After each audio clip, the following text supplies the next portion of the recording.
Hey TCS TV viewers, it's Dave and Evelyn from the camera store, and today we have a hands-on look at the Nikon Z7 II.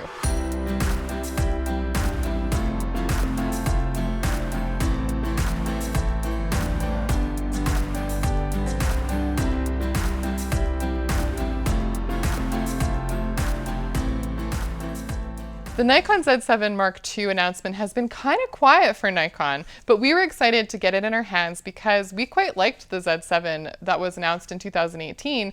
Of course, today what we really want to dig into is some of the things that they've actually changed and upgraded on this camera, and a lot of the things that they've kept the same, and whether or not that's still relevant and competitive in an already very competitive full-frame mirrorless market.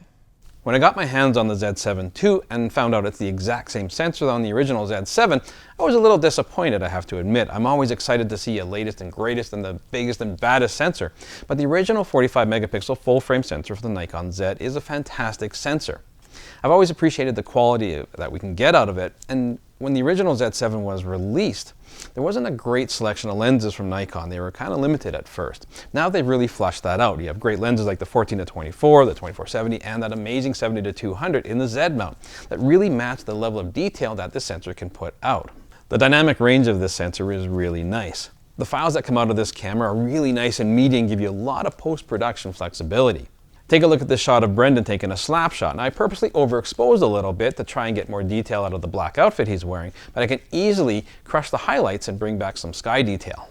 As much as I would like to see a brand new sensor, there's really nothing wrong with this sensor at all. I'm really pleased with the details I'm getting out of this and the quality of file. One of the biggest headline features with the Mark II is that it now has two of Nikon's X-Speed 6 processors.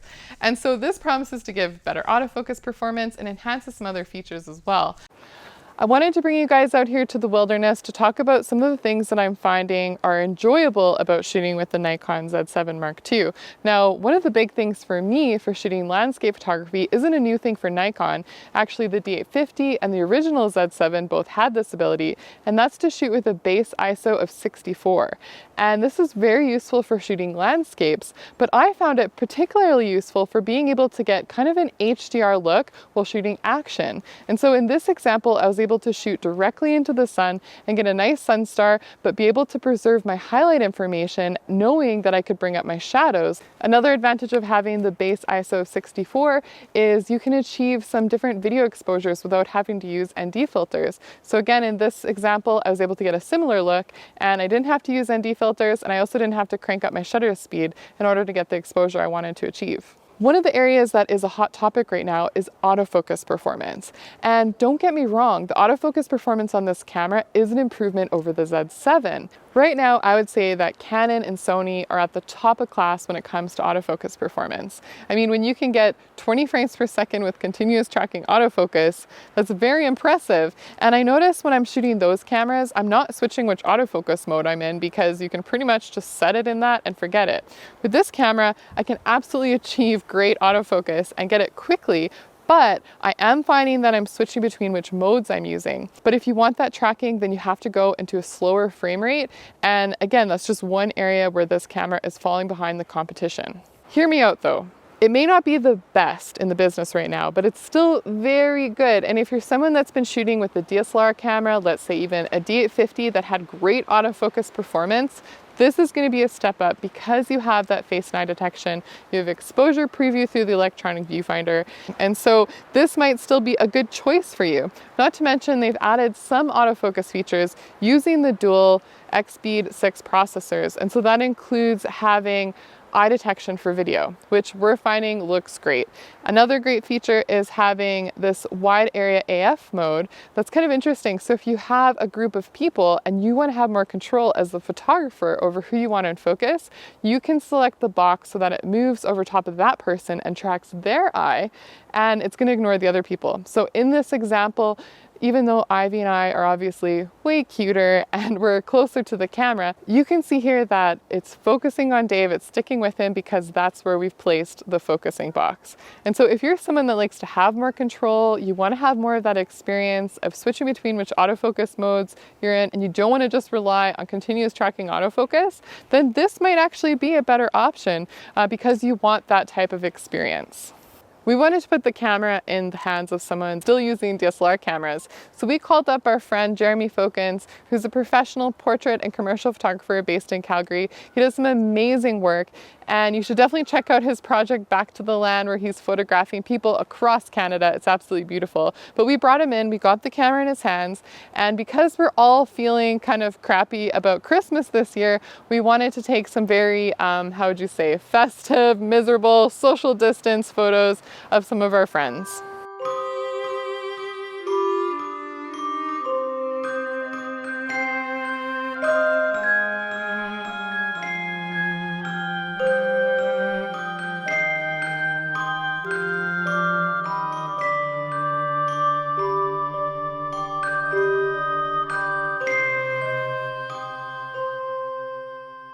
Shooting with this today, yeah, I think this could definitely be a deciding factor for a lot of people that want to switch to that mirrorless system.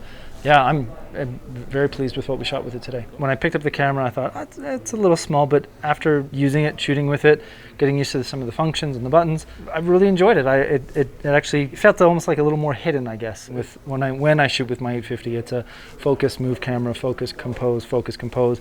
Having this eye detection and face detection it took a little bit of getting used to, but once we sort of got into a rhythm, it was a matter of just composing my photo however I wanted. I didn't have to worry about focusing on my eyes. I didn't have to worry about any of that.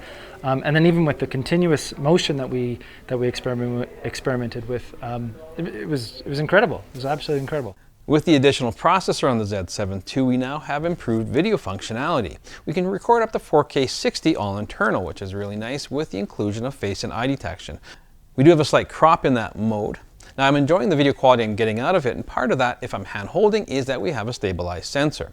We also have a headphone jack and a microphone jack, and a really trick feature is that you can reverse the focusing ring. So if you prefer left to right or right to left, you can put this into what your preferences are. Now I do wish this had a proper articulating screen so I could be Vlogmaster Dave and really entertain everybody. I really like the ergonomics on the original Z7, and the Z7 II feels almost identical to the original. That's a good thing. I really like their electronic viewfinder. It features 3.69 million dots of resolution, but it has great eye relief, which we don't see on every camera. We do have a nice articulating screen here, but it doesn't flip out as a fully articulating screen, which is my preference. Now the things that are new on this camera that you'll notice are we finally have dual memory card slots. This camera features CF Express and an SD card slot. This is really nice if you want to work with some redundancy in your life. Something else that's a big difference is we have the new battery. It's the ENL15C battery, and the C stands for capacity. It's a higher capacity battery than its predecessor, which is really nice to have. Something else I'm really excited about is we finally have a proper grip for the Z7. A grip that holds two batteries and actually has control. So if you're shooting a lot of vertical stuff, we actually can make use of it. The original Z7's battery grip was kind of a joke. It just held extra batteries, but it didn't offer any functionality.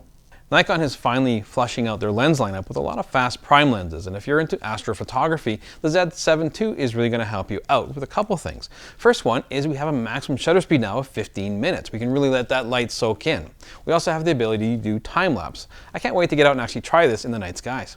With the upgrades on the Z7 II, I'm wondering if it's a worthy successor to the Z7, which we like so much. Yeah, I mean, it was 2 years ago the Z7 came out, and I know a lot of people were hoping for a bigger upgrade. I mean, this isn't the Z8, it's the Z7 Mark II, and so there's been some subtle refinements, but it's addressed a lot of important issues that people had with the original. You know, one card slot, people were pissed off. The fact that there wasn't a proper grip with vertical controls, things like that. And then having these dual processors does give you some performance boost in terms of the buffer, in terms of being able to shoot 4K 60 and a slightly higher frame rate. Yeah. I think having the dual card slots first and foremost is something that's going to get people out of their D850s and into this camera here. That was a big defining factor for a lot of pros. They really wanted that the dual cards. And the face and eye detection works great on here, and the inclusion of the wide area face and eye detection is a brilliant little addition to this camera. Yeah, and of course in the world of having a lot of firmware upgrades, I mean, we're seeing a lot of upgrades happening on the models themselves, and we fully anticipate that Nikon is going to continue taking advantage of the dual processors because they have that extra processing power and will hopefully be able to do even more with their autofocus performance. Now that we have this Mark II version of the Z7, and they've addressed a lot of the issues that people were concerned with the original iterations of it. Do you think it's enough to inspire people to choose this Nikon camera system over some of the other brands that are out there right now? I think if you already invested into the Nikon system, especially if you're an early adopter on the Z series and you're finally getting the glass that we want, some amazing quality optics, then it's a well-worthy successor to it.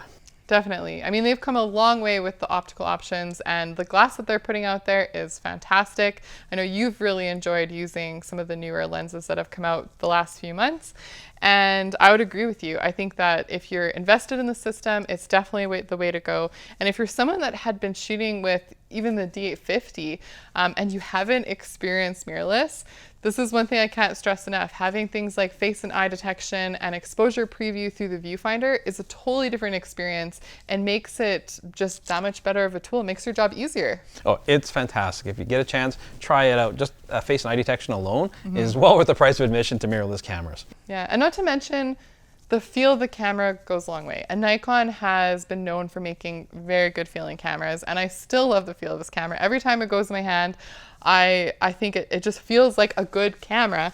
And if you're someone that has shot with Nikon DSLR cameras or other DSLR cameras, although it's a lot smaller and lighter, it still has a nice robustness to it. They're durable. And it is something that is very important to your shooting experience. Yeah, Nikon was adamant that if you were coming from one of their SLR cameras, that you would feel right at home with this camera, and they've done a very good job with it. Yeah, not only ergonomics, but the interface as well. Of course, we want to know, what do you guys think? Is this enough of an upgrade? Is it something that you're considering? Let us know in the comments below. Yeah, follow us on Instagram. And if you're new to the channel, please subscribe and hit the notification bell so we can catch you again very soon.